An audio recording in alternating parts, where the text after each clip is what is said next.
Hi there. Is this thing on? I'm Tom Jacobs, and my websites are tdjacobs.com and also healingsuicide.com. And I'm an evolutionary astrologer, and I'm also a channel and an energy worker and a medium. We do all kinds of different healing work or spiritual work or something, all kinds of different things. My main site is tdjacobs.com. That's where all the tools and resources are. Then healingsuicide.com is a story about how to understand soul and how it understands your human lives, and also some tips and tricks on how to deal with some difficult human emotions that might make us inclined toward despair, thinking that suicide is the only way out. So this video, as I mentioned a few videos ago, I've been resting my voice somewhat, and I actually came up with I understood what happened. So I'm not having a problem with my voice. I was using my fifth chakra a little too much, so I stopped doing verbal Soul's Journey sound bites. So I'm doing them, but they're typed, and it doesn't blow up my fifth chakra every time I do one. Traveling through somebody's Akashic Records multi-life journey, my channel has opened up enough that every time I do one of those, it's too much. There's no constraint. I'm just barreling into the story. Anyway, so I finally figured that out. So I'm a little more confident about my fifth chakra and resting my voice some. But anyway, I haven't been doing that many videos. But this topic comes up constantly, discernment. It comes up constantly in the work that I do in dealing with clients and students, and what some people who come to me have learned quite a lot about themselves as empathic or empaths or sensitive people, intuitive, psychic, what have you. Whether that's because of a strong kind of Neptune, Piscean 12th house archetype in their chart, or Chiron, or some mix of different things. And sometimes they want to know how to communicate with their guides, or how to understand what their guides are wanting to communicate to them. Sometimes they want to know, how do I know these are my guides? I feel like I'm hearing things, or I'm getting information, not hearing things. I'm getting information. How do I know it's the right information or the right beings? So this is kind of what I want to talk about today, this idea of discernment. I did make a few notes just to keep on track, so I'm not just barreling in some crazy direction, wearing myself out. I get the question, how do you know who you're channeling? Or some people say, well, I wouldn't want to channel because I don't know who might come through. And I get that all the time. And a lot of this is about intention. Being discerning starts with being intentional. One of the things that most humans don't understand about themselves as energetic beings or as consciousness, as portions of divine consciousness or goddess God energy, most people don't realize how powerful they are, because they see what happens in their lives and they feel disempowered because difficulty and pain and loss occur, or they make a choice and it's the wrong choice and then they judge themselves for it, or they feel like there's some punishment, or right. So a lot of people don't realize they're already powerful, and they interpret the painful things as judgment or censure or something like that. Criticism from God or the universe or something. So, but your intentions are very powerful. And regarding manifestation, your conscious intention vibrates things into being at the same time that your unconscious beliefs, memories, karmas, intentions vibrate. These are big topics, but I just want to focus on. If you want to know more about the manifestation process regarding energy and emotion, there are, I think, 3 spots left for the 7-week webinar starting in August, Energy as Money as Energy. And then stay tuned for future offerings. I'm going to do it every 2 or 3 months. You can see that at tdjacobs.com. Energy is Money is Energy webinar. So we get a lot into that process in that context. But for here, I want you to understand that everything you experience is a creation of yours, is a manifestation of your energies, conscious and unconscious. So the more that you work on intentionally vibrating certain things, the more the unconscious garbage or unhealed things will bubble to the surface to be resolved and healed. Just like if you ever said, some random day, you know what, this pattern in my life, it makes me feel horrible about myself and everything. I'm done. I want to learn how to change this. And then 2 months later, you call me and say, I don't know why everything's blowing up in my life. And I said, did you say in the last year or 6 months, I want to change this pattern? The person goes, oh my God, I did. Because your conscious intention is powerful. So, talking about discernment, how do I know what beings I'm working with? Decide what beings you're willing to work with. And then cultivate the confidence every day for weeks and months, maybe longer, that you will not work with other beings.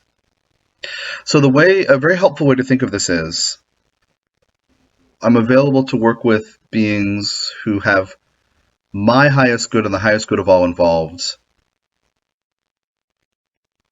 in mind or at heart or whatever. They hold in their heart the highest good of all. Well, you can phrase it however you want. Sorry. I even typed it out and I'm like, I don't know the right way to phrase this. I always jump around and change my thought in mid-sentence. But I'm willing to work only with beings who have the highest good of all involved as their intention. Now, like I said, as you assert something positive like that, the negative or the doubters, the inner naysayers or inner doubters will come to the surface. And you'll start to doubt, and you'll start to have judgments about yourself from that thing you did 10 years ago, or the thing you didn't do 20 years ago, whatever. So the more willful you are, the more loving power you're emitting, if it's from a grounded, centered, sane, loving place. Like if what you're intending is true for you versus defensive or fear-based, right? Then you're emitting power, and parts of you who feel disempowered from the inside will come up and argue or try to derail it. You'll feel self-sabotaged, or you'll doubt yourself. So here's what you do. You do it without compromise. I'm only available to work with beings who serve the highest good of all involved. I guess that's a good way to say it. A good, clean way to say it. And you assert that. And then if you keep attracting the opposite, you say, oh, that? No thanks. In other words, you own that you're powerful and that your intention matters. Again, this is not defensive. I don't want to work with this. I don't want to do this. I don't want to do this. I'm afraid of this. Not that. Essentially, in the long run, you're sorting out what you're vibrating to you because of your willful intention. The way that I talk about this, I just use a stupid example that isn't real, but it could be. Let's say that I notice I have people in my life who are always keeping secrets, and I don't think they're really being honest. And I might say, you know what, universe? Thanks in advance. I want honest friendships. I'm only willing to deal with honest people. Thanks in advance for helping me. I don't know how this might look or how it might turn out, but that's where I'm headed. Thanks for your help.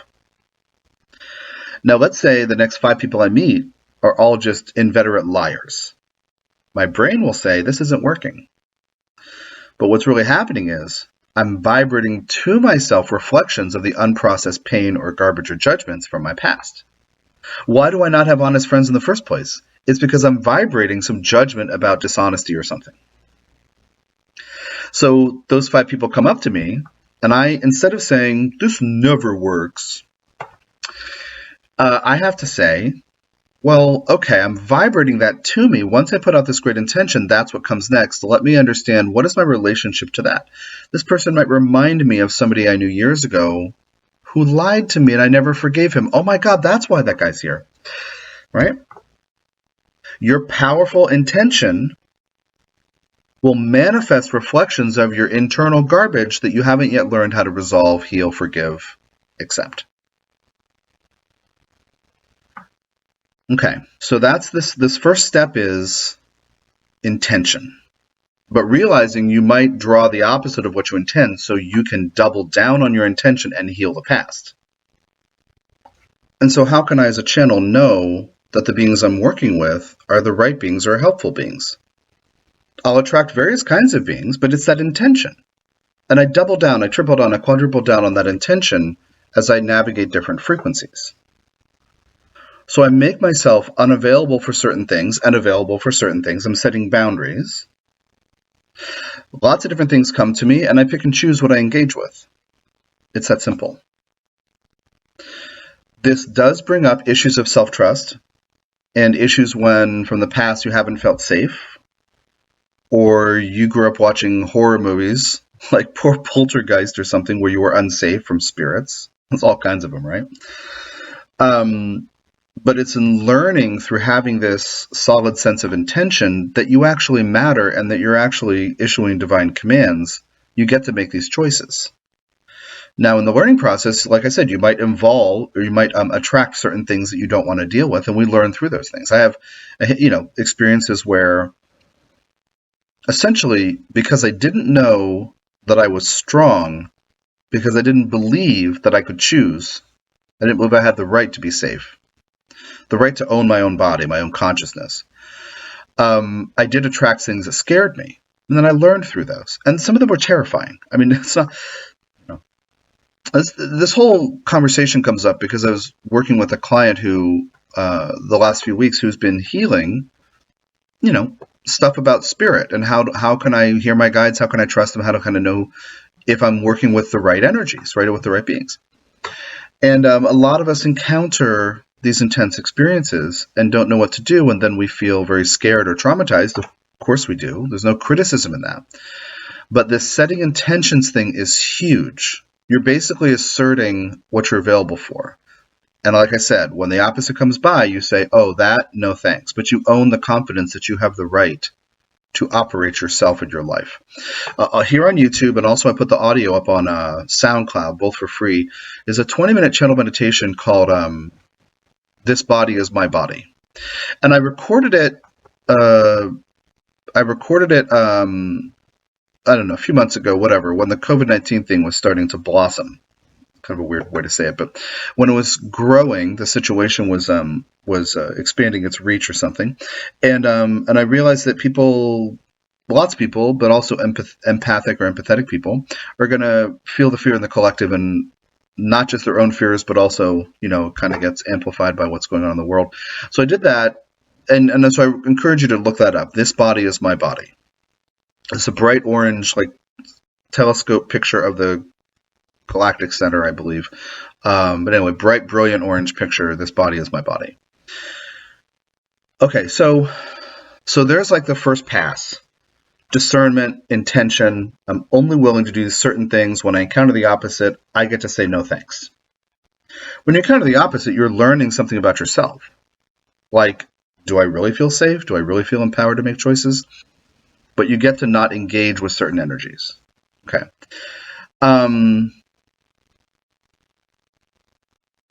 How can you know if the beings you're working with are your guides? If you constantly vibrate, I'm only willing to work with beings that serve the highest good of all involved, and you believe it and you know it, you change what you're vibrating, and other stuff starts to leave. Now, what remains could be guides and other beings who are not technically or officially guides, but who guide you.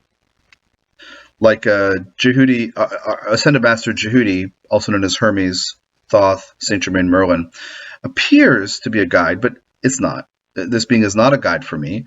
This being helps me and tutors me, but is not officially a guide of mine. It's like a data source I'm connected to that I use to teach people things, and bring through messages and teachings, right? But it's not one of my guides, right? Same with Archangel Metatron, not one of my guides. During a time that being was, when I was first introduced, that being was officially termed one of my guides, and now it's kind of changed a little bit.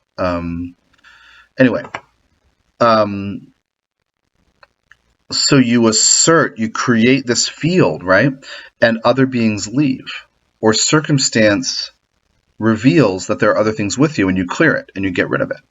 Like you might talk to a practitioner and somebody says, oh, there's some weird ancestral thing, let's get rid of that. Or, oh, you have some tie to this other relationship, or, let's remove that. Or let's, resolve this other life or past life emotional thing you have that kind of occupies space. Like, so you might find out things that need to go.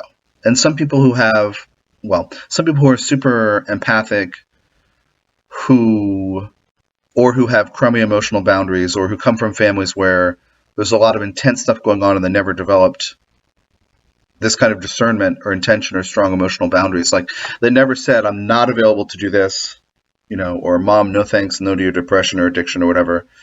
They didn't learn that because they're overwhelmed as children.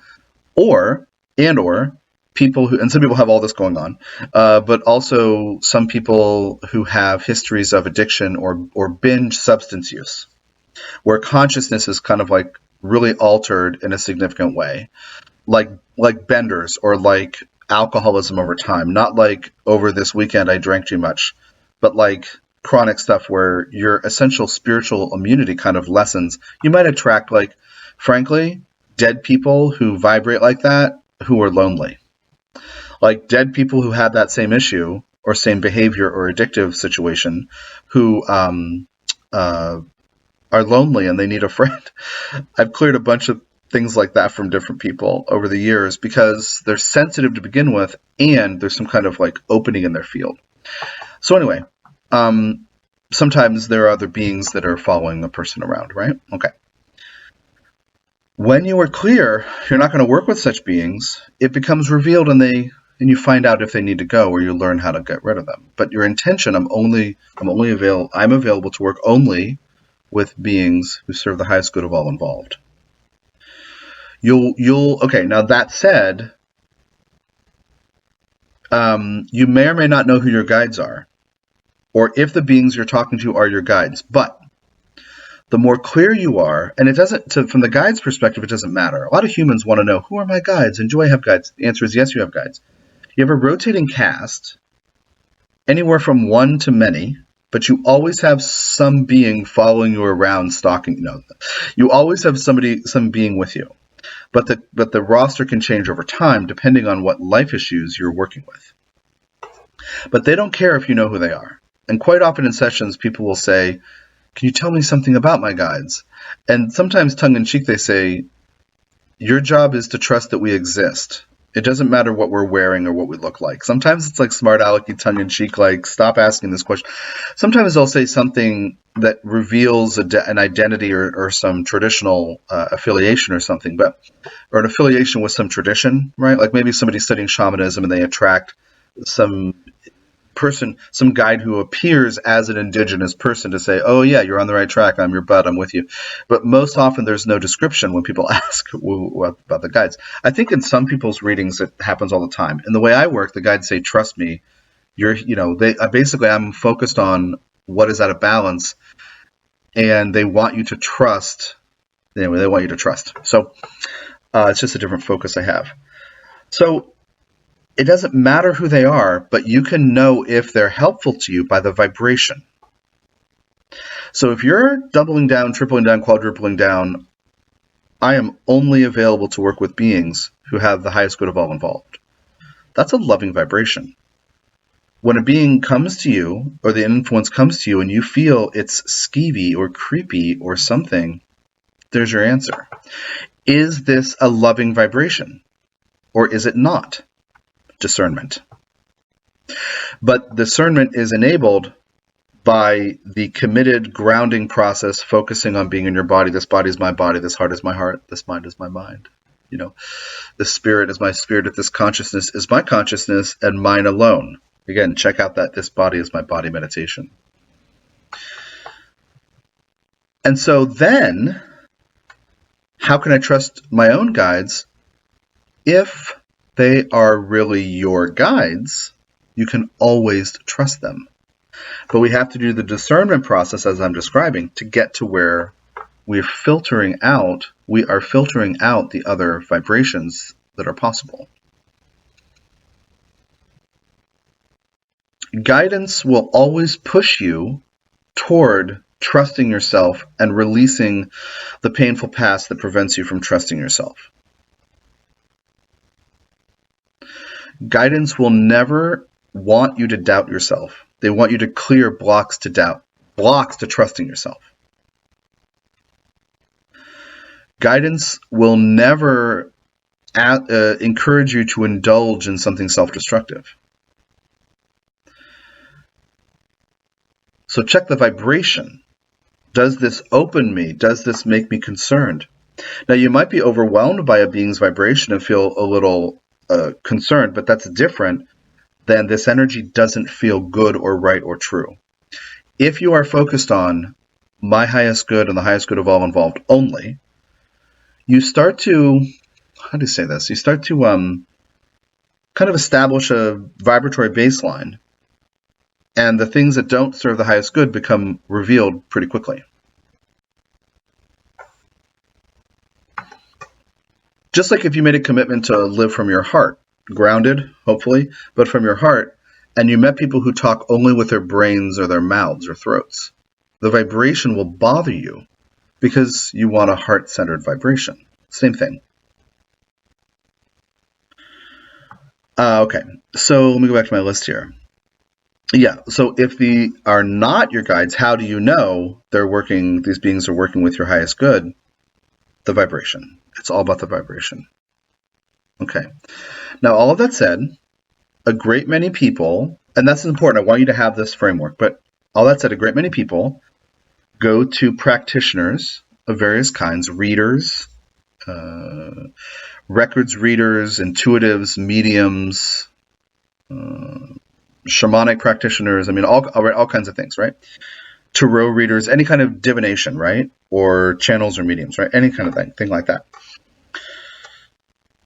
And of course, it's this whole industry, right? I mean, a lot of us make our living, doing this kind of thing. I want you to take these same principles and apply it to people you work with. This is very important.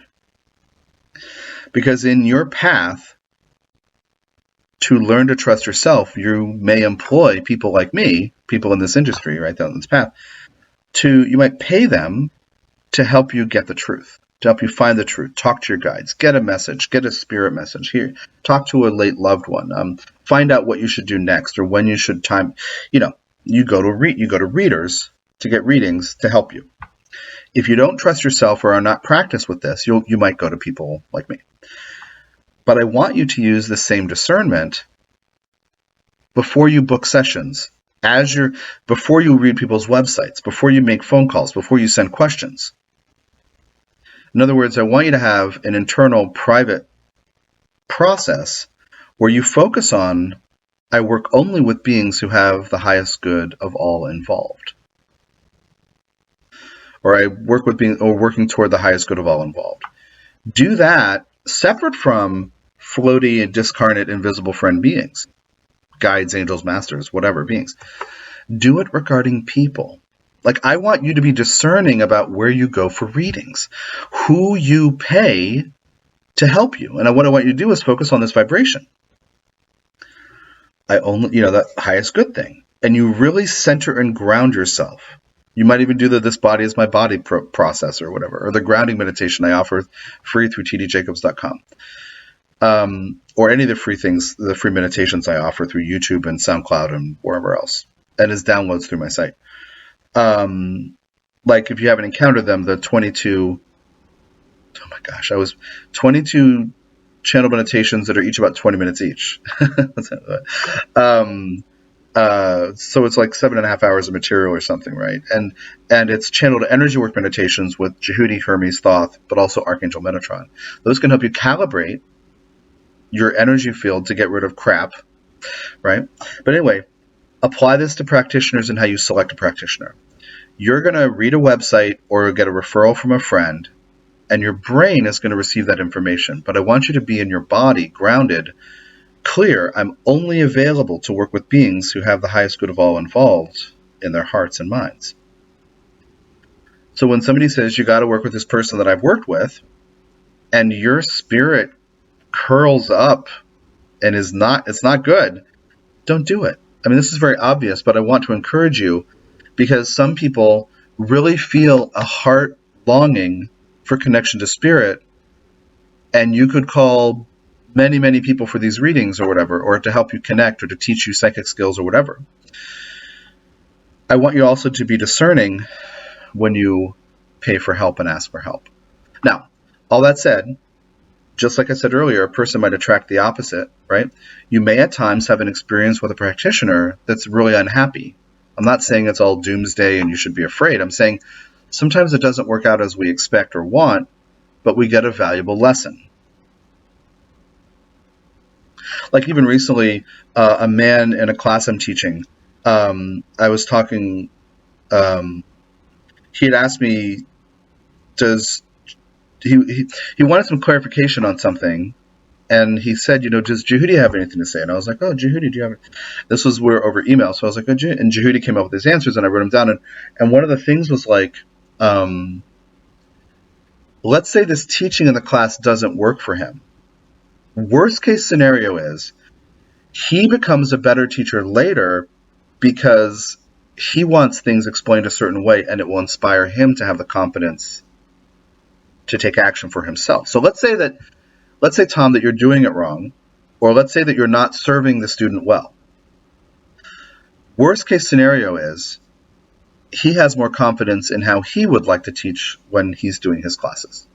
So it's like you might get things from an experience that are not what you want or are not what you think you pay for, when in fact you are getting something very valuable. So sometimes you might have an experience with a practitioner that's not so positive, but that doesn't mean you're wasting your money or you picked the wrong person.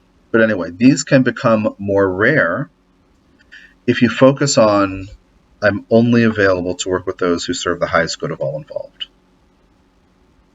Okay.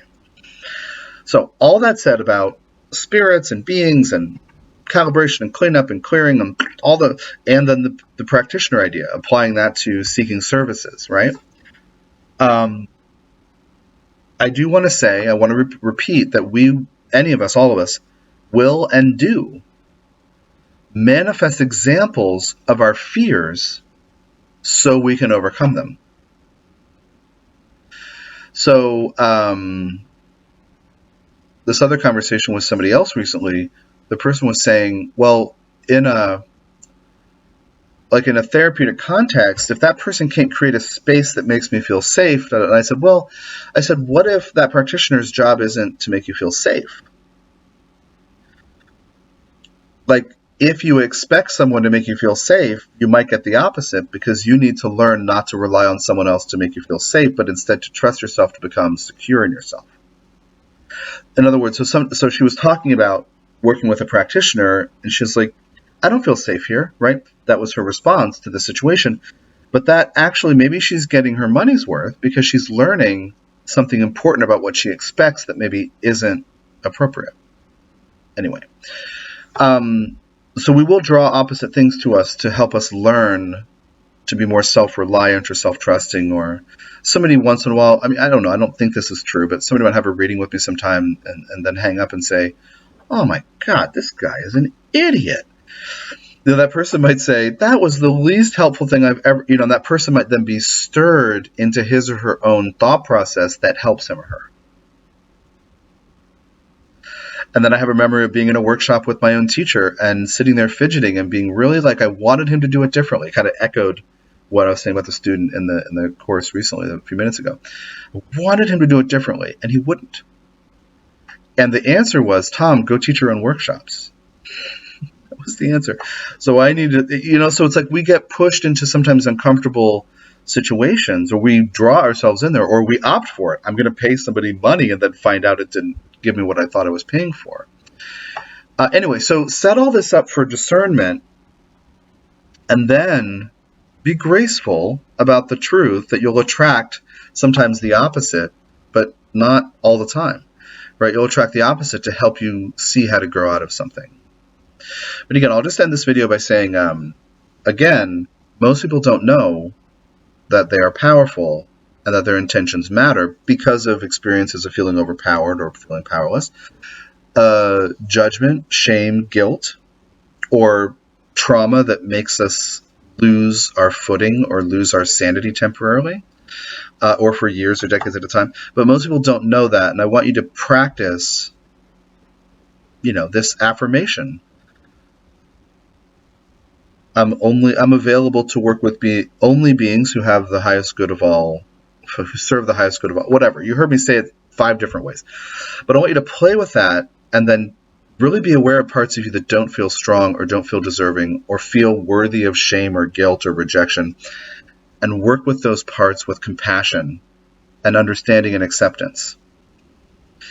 Okay, good. That's it for this video. Thanks for playing. Thanks for your time and energy. And, stay tuned for more. Take care.